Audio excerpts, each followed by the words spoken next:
Hey guys, Andy here, my cancer journey. Today I'm going to talk to you about going to the oncologist and finding out about my brain tumours and how serious it all was basically, and just where that took me up until what I can remember of going in for my brain surgery really. To start with, I can remember going to this hospital in Edinburgh with my mum and my partner, and we went into this fancy building. Really, I mean, compared to the hospital, it looked like they put a lot of money into this ward, this oncology unit. And I went in, and like I said in the previous video, I was pushing the oncologist to tell me how long I had left, and he was talking about trying surgery and chemotherapy. So there was positive talk there, but he wasn't talking in a positive way about it. He was saying we can try this and it might work, but we don't really know, because back then I think that they were quite surprised with what had happened. I'd gone into remission from it having it down here. It missed all of the glands in my body and then reappeared in my brain. And they didn't know back then, I don't think, about the type of tumour that I had, which it goes for your brain. Like I said, I hope now that they can give you treatment where you don't have to go through what I went through, and they can give you treatment at the same time so that it doesn't go to your brain. They know that now. So, but anyway, yeah, this oncologist, I pushed him, and he basically told me I had 2 weeks left to live. And that hit me like a ton of bricks. I was like, fuck, and fear kicked in. And I think my adrenaline thing, fight and flight, I was like, fight. That's just what I seem to do. It takes serious situations to make me do that, but that I will if I'm pushed. And I basically, I told him to F off, and I wasn't going to die. I was like, get this thing out of my head now and start my chemotherapy like ASAP. And then I remember me and my partner getting taken literally through a door that was attached to the same room. Went through, and they started asking me if I would be willing for my partner at the time to be able to have my children if I died, because I had sperm that had been frozen from when I had my testicular cancer. Before I had the tumour removed and everything, I had to give sperm to obviously see if my fertility was good, and if I wanted kids later, I could. Luckily, I had a kid, which I got told I couldn't after all this treatment. But back to the oncology. I can remember coming out and I was just like, no, this isn't happening. This isn't as serious as they're making out. I'm not going to accept it. But I was ill. I was really ill. I don't think it was long before I was in having my brain surgery, and like I said, I had some amazing friends that came up and they stayed the night with me, and we sat there and we shaved my head, and we got some food takeaway, and we just sat and played cards and stuff and chilled out, and that really helped me to not overthink what was happening the next day. And then even when I went into the hospital the next day, it didn't seem real. None of it seemed real. I can remember asking the surgeon, kept on going on about what they were going to do, the procedure they were going to do, and I didn't understand. And I asked him to explain it to me in simple terms, and he basically said, have you ever tried to scoop a yolk out of an egg before and get it all out in one? And I've done that. I don't know if any of you have. And he said, that's basically we're going to try and do with this tumour. So I pictured him trying to cut it out or scoop it out with a spoon, like an ice cream scoop or something like that.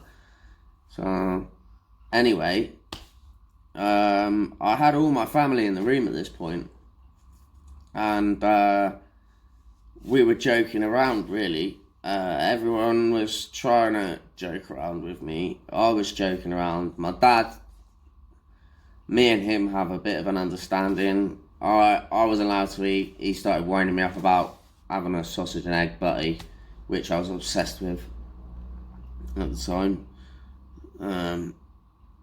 Yeah, nice one, Dad. Yeah, he knows me. And my mum promised me McDonald's afterwards, and a McFlurry, which that comes into it later. That's quite a funny part. But yeah, I pretty sure I went in and I had to have the surgery really quickly, and from what I'm aware, they actually sucked they drew on my head, where I'd shaved it and where the tumours were. They cut a square out of my, they cut like a flap out of my skin, peeled it back, cut a square out, and the tumours were, luckily for me, they were at the top, right at the top, and as far as I know, they didn't have to really cut into my brain. They used it's like a tiny little, very powerful vacuum cleaner thing, and they slowly sucked the tumour around and sucked out what they needed to, and a bit extra, I think, because I think they took a bit extra. That's my excuse anyway. Yeah, they did that, and I'd been told that I wasn't going to be able to move the right side of my body. I might not be able to understand what people were saying to me, and I might not be able to speak properly, which that terrified me, because what if I woke up and something was really wrong and I couldn't actually speak to them? So yeah, and the moving my right side I was concerned about. I mean, the ward that they'd show me, there was like meter markers all the way down the hallway, so you could check how far you'd gone. And I'd seen a few people on the ward, and it was pretty dark thing to see before you go and have the surgery. But they have to prepare you, and yeah, I had the surgery, and I can remember waking up actually after the surgery. I don't really remember. I can remember going down a little bit and putting me to sleep and me joking and stuff, and like I do, make a joke out of it, and it's not real, but it is. And later on, that has severe consequences, because I didn't. That's me not dealing with it. That's me putting it in a box in here and shutting it away, this is helping unbox it. The one thing that I can really remember about waking up is waking up and saying, I can remember waking up and speaking, and they could understand me, and I was like, "Yay, you can understand me!" And then I started wriggling my arms and legs about whilst I'm lying on the table. I'd just come round after brain surgery, and I'm wriggling my arms and legs around. And I go, I can move. And then I think I fell back to sleep. And then I woke up and I was really, really thirsty. And they gave me a cup of warm water, and it was a tiny little cup. And I was like, no, I want a McFlurry. My mum said that she'll buy everyone a McFlurry. If you just tell her that I'm out of surgery, she'll get us all a McFlurry. And then went back to sleep. Woke up, and I tell you, I kid you not, I was desperate to go to the toilet. Absolutely desperate to go to the toilet. And they're like, "Don't worry, you've got a catheter in. You've got a catheter in.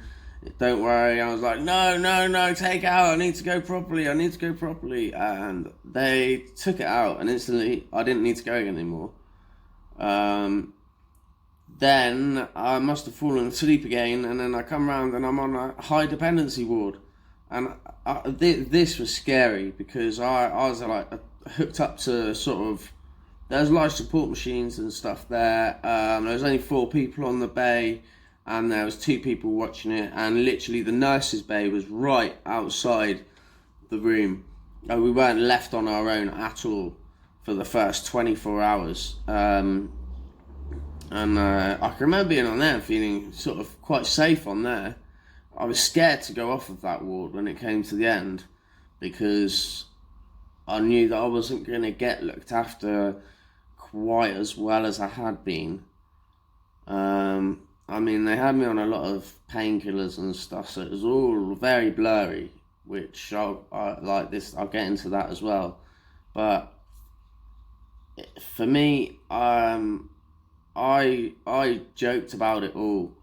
I really did, to get myself through it. I kind of made out like it wasn't really happening to me, like it was just some sort of dream that I was going to wake up from, and I may as well just make a joke out of it whilst it's going on, and it'll be alright in the end of the day. And that's how I had to look at it for me to get past it. Once they moved me from the high dependency ward, that's when it got scary. So I was on a lot of medication, and I met people on the ward, but I didn't even meet them. I just remember the nurse coming around and asking, they asked us where we were, what our date of birth was, what our name was, did we know what hospital we were at, all sorts of things like that. And a lot of the people on the ward couldn't answer those questions, and I couldn't understand why at first. They were getting confused and stuff. And the more drugs they gave me, the worse my memory got. And I can remember one evening I just came round and I was stood in the bathroom, and I had my trousers around my ankles, and I don't know what I was doing there, but I stood there and I had it all out. And I pulled my trousers up and I went to try and find my bed, and I couldn't even find my bed. I had to look for my slippers under my bed, to look for my slippers. I knew which ones were mine. It took me four wards on this wing before I found my bed. That's how messed up the drugs sort of made you. But you had to take them, because I at that point I didn't realise I hadn't had a shower yet. I wasn't allowed to have a shower for a while. I had to have bed washes and stuff. Then they told me that I was allowed to get up, which I wasn't too keen on, because the day before I turned over and this horrible, you know when you have water in your ears? Well, and you move and you get that sloshing, that happened in my head. Inside my brain, I heard and felt sloshing in my ears. Inside my head, I could feel it. So I didn't want to move. I was like, okay. And I needed a wash, so I went to the shower, and I hadn't seen my head. And when I went in there, I had to sit down on this thing, and I sat down, and I hadn't noticed this big mirror. It was really big, and I'm sat there, and all this blood start running down me, and I'm like, what's going on? And I look over, and there's a mirror, and I look like Frankenstein, man. I had like 28 staples that look like industrial staples in my head.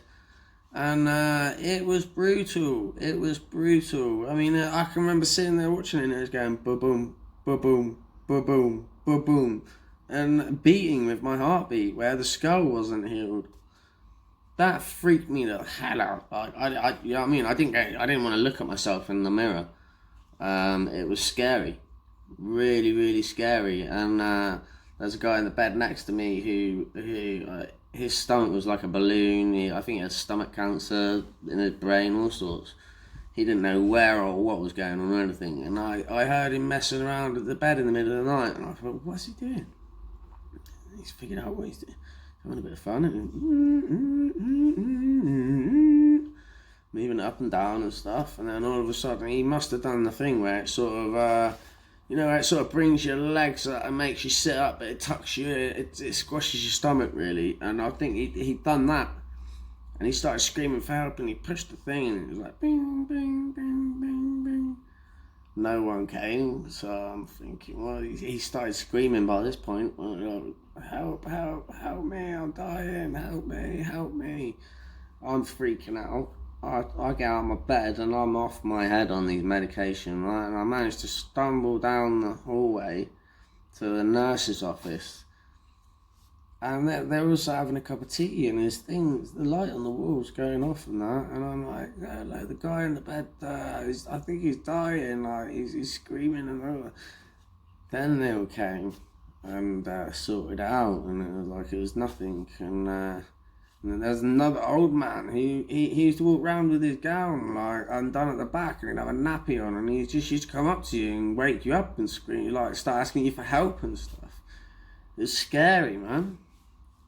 And I felt like they were trying to keep me there because they wanted to keep me on morphine, and I didn't. I just wanted to get out of hospital, and they told me that until I'd come off the morphine injections, I wasn't allowed to leave hospital. They didn't suggest anything else, so it was pretty hard times. I don't actually remember how long I was in there, but it felt like a long time. And I came out afterwards, and I think I got a bus back again. I don't know. It's all a bit of a blur. I can kind of remember having a plaster over my head and getting the bus, but I don't think that would have been true. I don't think so. I think I would have got lift home. And anyway, I'm at home, and all of a sudden my temperature started to rise, and I started to feel a bit poorly and getting a bit of a headache, and it's getting worse and worse and worse and worse. And then I had a bit of a sleep, and I wake up and it's really, really, really bad. And so I need to go to bed. And I get up and I go to bed, and it gets really, really bad by this point. I can't have the light on.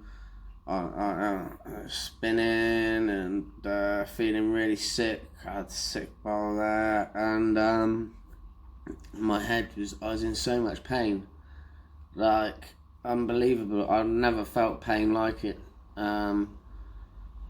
It got worse as well. My mum phoned an ambulance. So if my mum hadn't been there, I don't think that my partner would have known what to do, and I might not be here today if my mum hadn't have been there. And like I've said, she's like my guardian angel. She's always been there to make sure I'm okay. Love you, Mum. Anyway, yeah, they called an ambulance. By the time the ambulance came out, I was sort of pretty much in and out of consciousness with the pain, and I was being sick. I can kind of remember getting strapped into some weird chair and having a bowl in front of me, and them carrying me down the stairs and making them stop halfway down so that I could puke all over them and me and the floor, not in the bowl. And then in the ambulance, I don't really remember anything. I can kind of remember getting put onto them trying to get me to move onto a CT, onto a scan machine, onto a CT scan machine, I think it was, for my brain, because they thought there might have been a bleed or something like that, and they were trying to tell me to move. I was like, you can just pick me up, I can't move. If I move, I'm going to pass out again. It's too much. I tell them, like, it was so, it was the worst pain I could ever describe to you. To make me go in and out of consciousness must have been bad. Like, you know what I mean? I don't really remember. I remember it being bad, but I don't remember fully how bad, I think. And they ended up having to put me onto this machine, and then I passed out again, and I came round in the morning, and I could kind of remember a conversation about them having to give me a lumbar punch, but I didn't know what that was. And then I spoke to my mum, and they came out. I felt so much better the next day as well. They came round, and I thought that up until a few days ago, I thought that they tried to say that I had tonsillitis. Honestly, I was like, tonsillitis overnight? Really? I've already had it before as well, a few times. Like, and it's not really quite like that. And but anyway, the other day I found out from my mum that actually your brain has got a protective layer around it, quite similar to your heart, and I'd got an infection in the layer around my brain, which was causing the pain and stuff as it was inflaming. Luckily, I got that there to stop the infection from actually getting into my brain, I suppose, but it really, you know what I mean? My mum said she thought that was it. She thought I was a goner. I thought I was a goner. I think everyone thought I was a goner at that point, but the next day I was fine. I had a bit of a sore back because I found out that a lumbar puncture is where they get a needle about that long and they stick it up your spinal cord. Yeah, and now I can remember them flipping me over onto my side into the fetal position, and they stick it up your spine and they draw out spinal fluid to test it to see if you have meningitis, and that came back normal, obviously, because it wasn't that, it was the infection. I mean, yeah, it was a mad journey up until that point. I don't know, I think I might leave it there because really it just leads on to me going and having the chemo, and I want to make that the next video, going in to start my course of chemotherapy. I wasn't out of hospital for long before I went in and started it, but we'll get to that in the next video. Thank you all for listening. I hope you like it. If you do, smash the like button, share, subscribe. If not, hey, let me know what I can do that might be different and help. You know what I mean? I'm open to criticism so long as it's not nasty. Do you know what I mean? Positive criticism is definitely allowed. Yeah.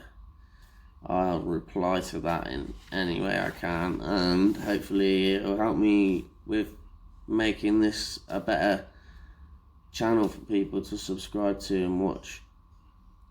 Thank you again all for watching. I hope you have an amazing evening and that tomorrow brings you all the joy in the world, and yeah, just stay strong, keep fighting. You never know.